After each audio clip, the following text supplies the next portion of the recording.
Bienvenidos a El Salto de Pegasus, ciencia para mentes curiosas. Pensemos por un momento en intentar medir el peso de un simple grano de arena. Vale, un grano de arena normal y corriente. Exacto, uno cualquiera. Lo colocamos en una báscula de ultraprecisión, de estas de laboratorio. Ajustamos los pesos y, de repente, la aguja se dispara hasta el final del todo. Se rompe la escala. Literalmente.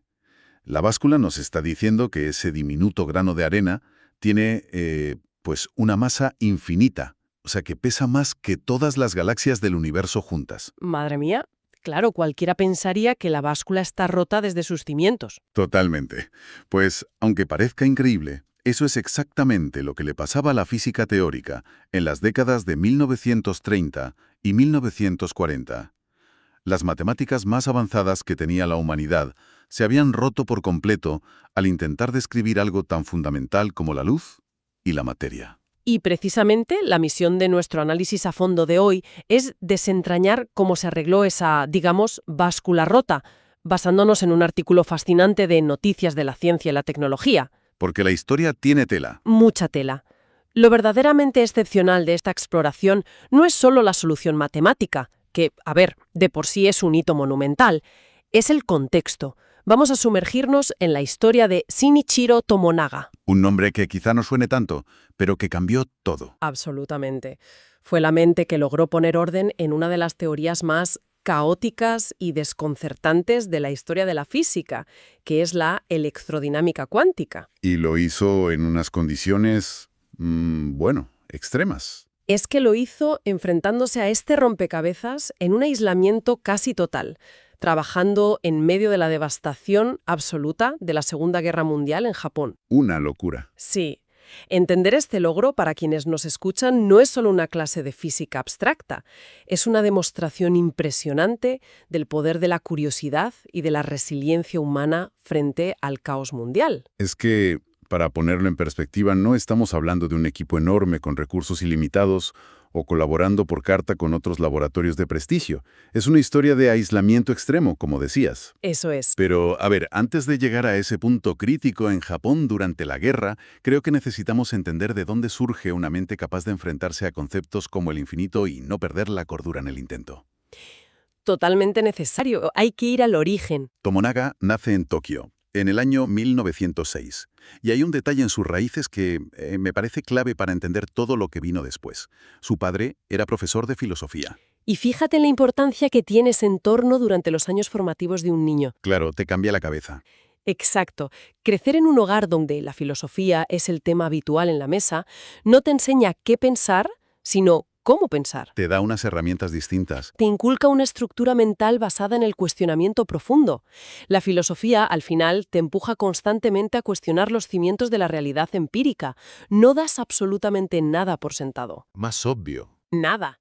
Y esa inclinación natural hacia un pensamiento crítico tan extremo, pues germinó en el terreno perfecto para alguien que terminaría dedicándose a la física teórica. Que es una disciplina donde el sentido común a veces, digamos que deja de funcionar. Sí, a menudo directamente estorba. Claro, porque para arreglar una teoría que te está dando resultados imposibles, como decíamos de la báscula, primero tienes que atreverte a dudar de las reglas con las que todos los demás están jugando. Totalmente. Y esa capacidad tan analítica le lleva a la Universidad Imperial de Kioto. Aquí ocurre algo que de verdad cambia el mapa científico mundial de la época. Tomonaga coincide en las aulas con otro gigante absoluto. Hideki Yukawa. Exactamente, Yukawa, que para dar un poco de contexto, fue el físico que predijo la existencia del mesón. Una partícula fundamental. Sí, la que explica cómo los núcleos atómicos se mantienen unidos y no se desintegran sin más. Es que es un momento histórico que muchas veces pasamos por alto en Occidente. Ya, siempre miramos a Europa. Claro, hasta esa época, el epicentro indiscutible de la física teórica estaba en lugares como Copenhague, Gotinga, Cambridge, y poco a poco empezaba a migrar hacia los Estados Unidos. Estaban todos los grandes nombres ahí. Y de pronto, en Kioto, surge una generación de esta magnitud intelectual. Ver a Yukawa y Tomonaga interactuando en los mismos pasillos demostraba que el talento para descifrar la naturaleza no estaba, ni mucho menos, confinado a un solo hemisferio. Literalmente pusieron a Japón en el centro neurálgico de la física teórica moderna. Y vaya si lo hicieron. Pero, claro, ese talento no iba a tener un camino de rosas. Se iban a dar de bruces con la crisis conceptual más profunda de su tiempo. La crisis del infinito. Eso es. Hablemos de esa báscula rota. El problema central estaba en la electrodinámica cuántica, lo que en física se suele conocer por sus siglas en inglés, QED. Sí, Quantum Electrodynamics. A grandes rasgos, para situarnos, es la teoría que describe cómo interactúan la luz y la materia. Por ejemplo, cómo un electrón emite o absorbe un fotón. Suena a algo muy cotidiano en realidad. Claro, la luz choca con las cosas todos los días. Pero matemáticamente la QED se había convertido en un monstruo inmanejable. Sí, sí. Cuando los físicos intentaban usar las ecuaciones de esta teoría para calcular valores reales, cosas medibles en un laboratorio, como la masa de un electrón o su carga eléctrica, los resultados arrojaban infinitos. Y claro, infinito en física es un problema. Es un problema gigantesco. Cuando una ecuación te devuelve un infinito al intentar medir algo tangible, la naturaleza te está gritando que tu teoría tiene un fallo estructural masivo. O sea, el infinito es sinónimo de absurdo empírico. Exacto. Significa que las matemáticas han perdido el contacto por completo con la realidad física. A ver si lo entiendo bien, porque aquí es donde me surge una duda clave. Dime. Si yo construyo un coche que va perfecto a 50 por hora, pero si intento ponerlo a 100, explota en 1000 pedazos, pues dejo de usar ese diseño y hago uno nuevo. ¿Lógico? Entonces, ¿por qué la comunidad científica internacional no podía simplemente ignorar estos infinitos? O, no sé, tirar la teoría a la basura y rediseñar la electrodinámica cuántica desde cero. Pues es una gran pregunta, y es precisamente el debate que dividía a los científicos en la década de los 30.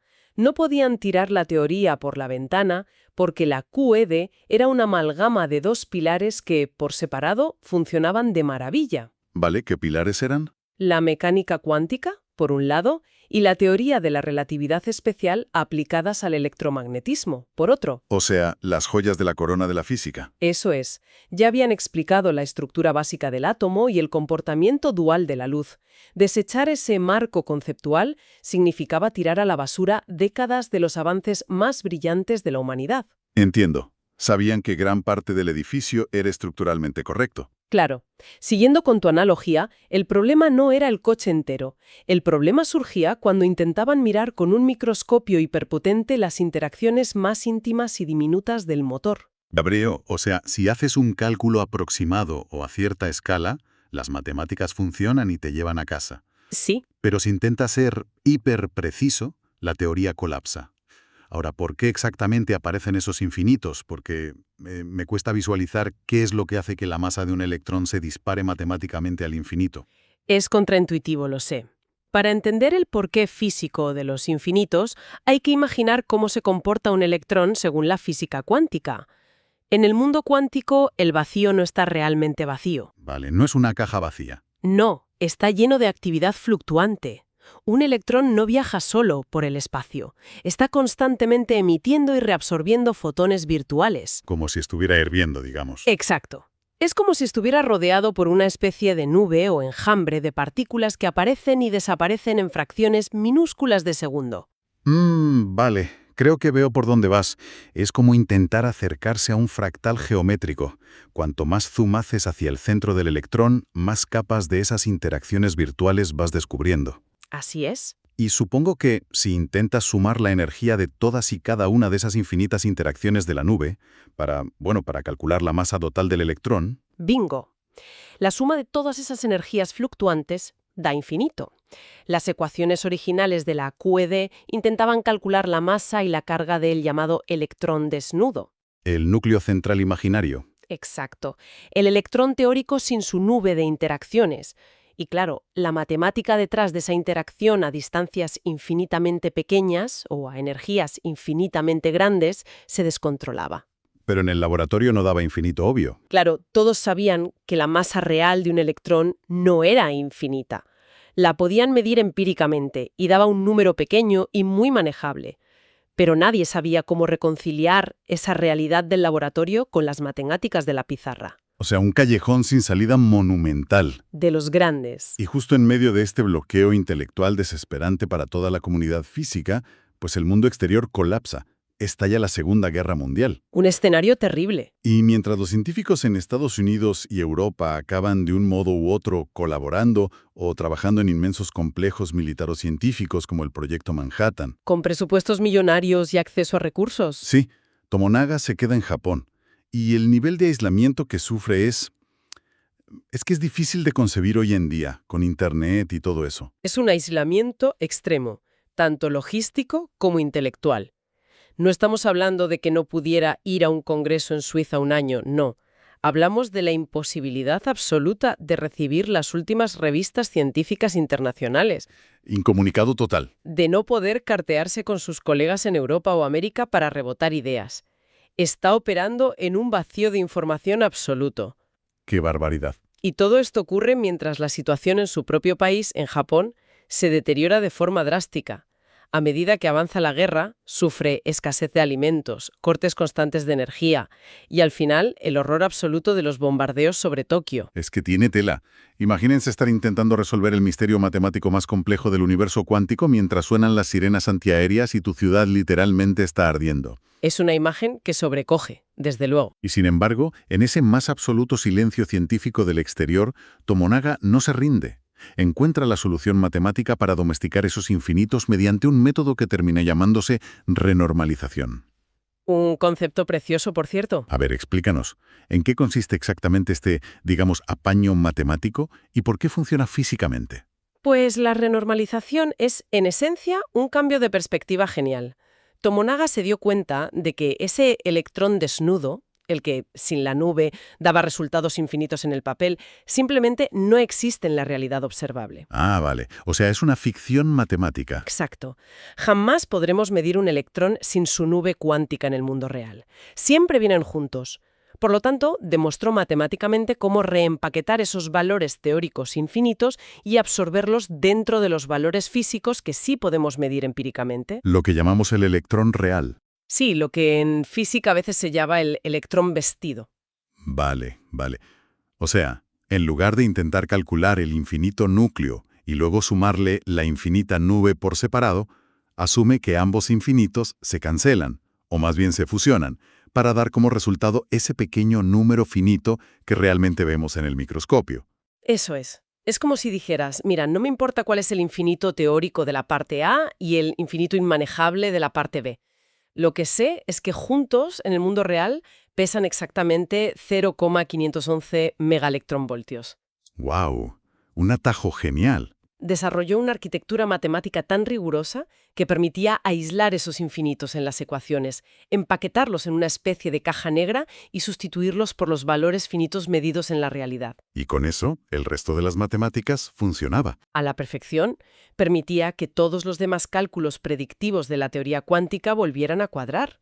Pero, a ver, aquí tengo que hacer un poco de abogado del diablo, porque me surge una duda inmensa sobre cómo funciona el propio método científico en este contexto. Adelante, a ver. Normalmente, la ciencia avanza gracias a la fricción de ideas. Es decir, tú publicas un artículo, yo intento refutarlo en mi laboratorio y en ese choque de ideas encontramos la verdad. El escrutinio por pares, claro. Eso es.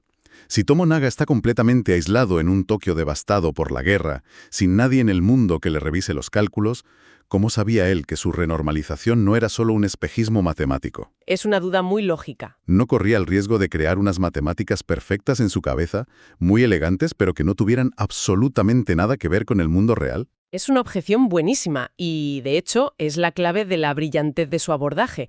La respuesta reside en el ancla que utilizó para construir sus ecuaciones desde el minuto 1. ¿Qué ancla?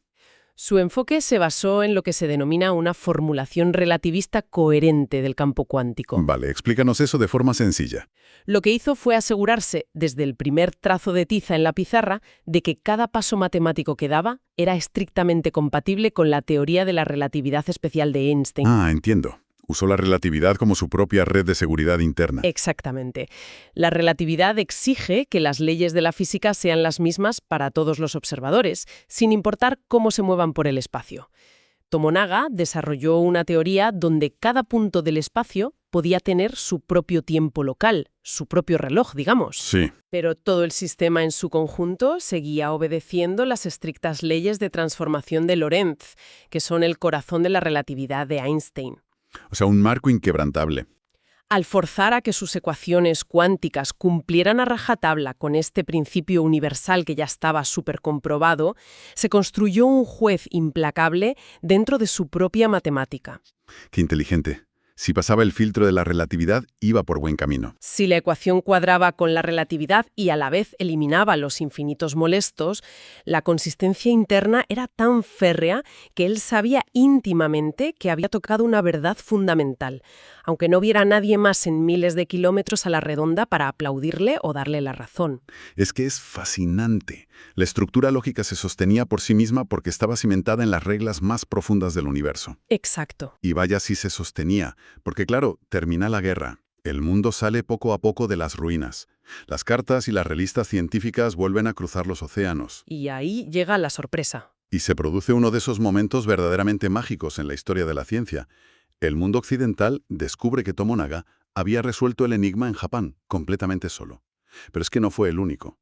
Ahí está el giro de la historia. Resulta que, de forma paralela y totalmente independiente, en Estados Unidos, físicos de la talla de Julian Schwinger y Richard Feynman habían llegado exactamente a las mismas conclusiones. Es un evento casi poético, ¿verdad? Múltiples mentes brillantes, separadas por océanos, trincheras y una guerra mundial, enfrentándose al mismo abismo de los infinitos y encontrando la forma de cruzarlo casi al mismo tiempo. Como si la idea ya estuviera flotando en el aire esperando a ser descubierta. Sí, pero lo más revelador de este descubrimiento múltiple es que cada uno construyó un puente con una arquitectura completamente diferente. Llegaron a la misma meta mediante métodos radicalmente distintos. Claro, porque cuando analices un poco cómo lo hicieron los tres, de verdad que parece mentira que estuvieran resolviendo el mismo problema. Son enfoques que no se parecen en nada visualmente. Exacto. Por ejemplo, Schwinger abordó la renormalización mediante una fuerza brutal algebraica impresionante, construyendo unas ecuaciones matemáticas densísimas y complejísimas. Un trabajo de álgebra titánico. Por otro lado, Feynman tiró por la intuición visual y creó sus famosísimos diagramas, unos dibujos con flechas y líneas onduladas que básicamente rastreaban las trayectorias posibles de las partículas. Que hoy en día los estudiantes de física adoran, por cierto. Totalmente. Y Tomonaga, como hemos visto, lo hizo a través de una reestructuración fundamental de la onda cuántica y el tiempo relativista. O sea, uno dibuja muñecos con flechas, otro hace una álgebra pesadísima y el tercero replantea la naturaleza del tiempo y el espacio. Es que es una pasada. ¿Cómo es posible que estos tres abordajes, que parecen hablar idiomas científicos completamente diferentes, encajen a la perfección al final? Pues porque, en el fondo, los tres estaban traduciendo la misma ley universal de la naturaleza a sus respectivos dialectas intelectuales. La realidad es solo una. Exactamente. La física subyacente es objetiva. El universo tiene una forma muy específica de funcionar a nivel subatómico. Aunque utilizaran herramientas matemáticas distintas, impulsadas por cómo funcionaban sus propios cerebros de forma individual, todos estaban describiendo rigurosamente la misma realidad inmutable. Qué bonito eso de traducir la misma ley a dialectos distintos. Y el hecho de que tres enfoques tan dispares convergieran exactamente en la misma solución final fue la confirmación definitiva para la comunidad científica. Claro, ya no había dudas. Demostró, más allá de toda duda razonable, que la renormalización no era un mero truco matemático para salir del paso. Habían descubierto la estructura real de la materia y la luz. Y semejante confluencia de genialidad, evidentemente, tuvo su culmen oficial. En el año 1965, Shinichiro Tomonaga, Julian Schwinger y Richard Feynman compartieron el Premio Nobel de Física. Un Nobel más que merecido. Se les reconoció conjuntamente por sus contribuciones fundamentales a la electrodinámica cuántica. Pero me imagino que, más allá del mérito técnico, que es indiscutible, ese galardón tuvo un peso simbólico enorme para Tomonaga, ¿verdad? Indudablemente. El Comité del Nobel reconoció la elegancia y la profundidad de sus ecuaciones, por supuesto, pero la comunidad científica global también reconoció tácitamente la inmensa proeza humana que respaldaba ese trabajo en concreto. Todo lo que tuvo que pasar. Haber completado una de las revoluciones conceptuales más complejas del siglo XX trabajando en una situación de aislamiento tan brutal, con recursos limitadísimos y bajo la amenaza constante de las bombas, elevó su figura a otro nivel. Es que te paras a pensarlo y es sobrecogedor. Validó que la perseverancia del intelecto humano puede superar las circunstancias más oscuras imaginables. Es literalmente la victoria de la concentración y la razón sobre el caos absoluto de la guerra. Totalmente de acuerdo. Y lo mejor de todo, creo yo, es que ganar el Nobel no es el punto y final de esta historia para la ciencia. Es de hecho el cimiento de toda la física moderna. Sí, es un punto de partida. Porque una vez que la renormalización de Tomonaga, Feynman y Schwinger se implementó y se aceptó, la QED pasó de ser una teoría rota que escupía infinitos absurdos a convertirse en la herramienta más afilada de la ciencia. La transformación fue radical, de la noche al día.